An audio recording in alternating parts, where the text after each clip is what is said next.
Hello दोस्तों, हमारे YouTube channel पे आप लोगों का स्वागत है। और अभी हम बात करेंगे झारखंड में जो लगातार नियमावली बन रही है उसके दाव पेच के संदर्भ में। देखिए, झारखंड में जो चीजें हो रही है वो सब कुछ ठीक नहीं है। छात्रों के संदर्भ में कम से कम सकारात्मक कुछ भी नहीं हो रहा है।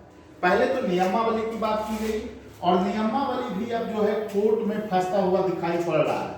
सबसे पहले हम लोगों ने बार बार बोला है कि झारखंड में जो नियमावली है वो संविधान के मानकों पर खड़ा नहीं उतरती है और आपको जेएसएससी की जो वैकेंसी है वो कोर्ट में फंसना लगभग तय है। क्योंकि वहां देखिए, सबसे पहले 100% आरक्षण की बात की गई है जो कि झारखंड के लोगों को देने की बात है। पहली नंबर बात, ये आपको संविधान का कहीं ना कहीं अतिक्रमण है। कोई भी राज्य ऐसा उदाहरण नहीं है जो आपको राज्य की सेवाओं में, याद रखिएगा, पंचायती राज में आप दे सकते हैं, पंचायती राज में आप ये रूल लागू कर सकते हैं, नगर पालिका में आप ये रूल लागू कर सकते हैं। इसी का पालन करते हुए बिहार में शिक्षक जो नियमावली बनाई गई है जिसमें आपको 100% अब आरक्षण की बात की जा रही है कि राज्य के लोगों को ही सेवा मिलेगा, देश के नागरिक हों और राज्य के निवासी हों।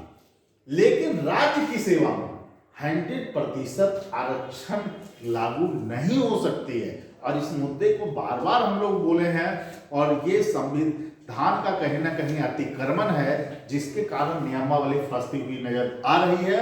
और 8 तारीख को इस पर जो है कि चर्चा होना है, इस पर फैसला होना है। तो देखिए क्या होता है, देखते हैं। लेकिन झारखंड में जो भाषा का विवाद है वो भी काफी गहरा रहा है और ये विवाद को सभी राजनीतिक पार्टियां जो है कि तुल देने में लगी हुई है।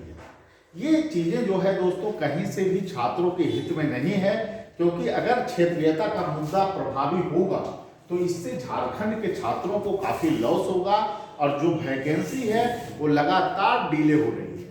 कभी नियमावली नहीं आती है, फिर नई नियमावली आती है, फिर मतलब एक ढंग से कोई भी चीज वहां पर हो नहीं रहा है। तो हमारी यह राय है कि सरकार एक स्पष्ट नियमावली लाए जिसमें जो संविधान के मानकों पर खड़ा उतरे, क्योंकि यह इसलिए भी जरूरी है कि अगर संविधान के मानक पर खड़ा उतरने वाली नियमावली नहीं होगी तो इसी तरह नियमावली की खेल चलता रहेगा और छात्रों का कुछ भी भला नहीं होने वाला है।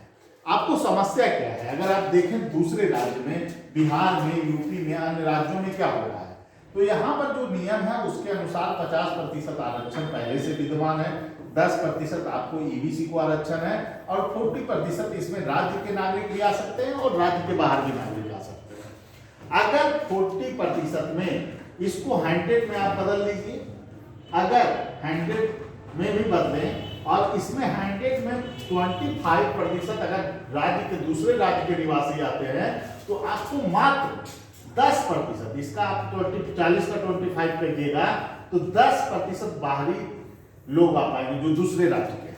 तो अगर उच्च गुणवत्ता के 10% लोग दूसरे स्टेट के आ रहे हैं जो कि भारत के नागरिक हैं, तो इसमें समस्या क्या है? और वो भी जनरल सीट पे आ रहे हैं, ये आरक्षित कैटेगरी में नहीं आएंगे, ये ईडब्ल्यूएस में नहीं आएंगे।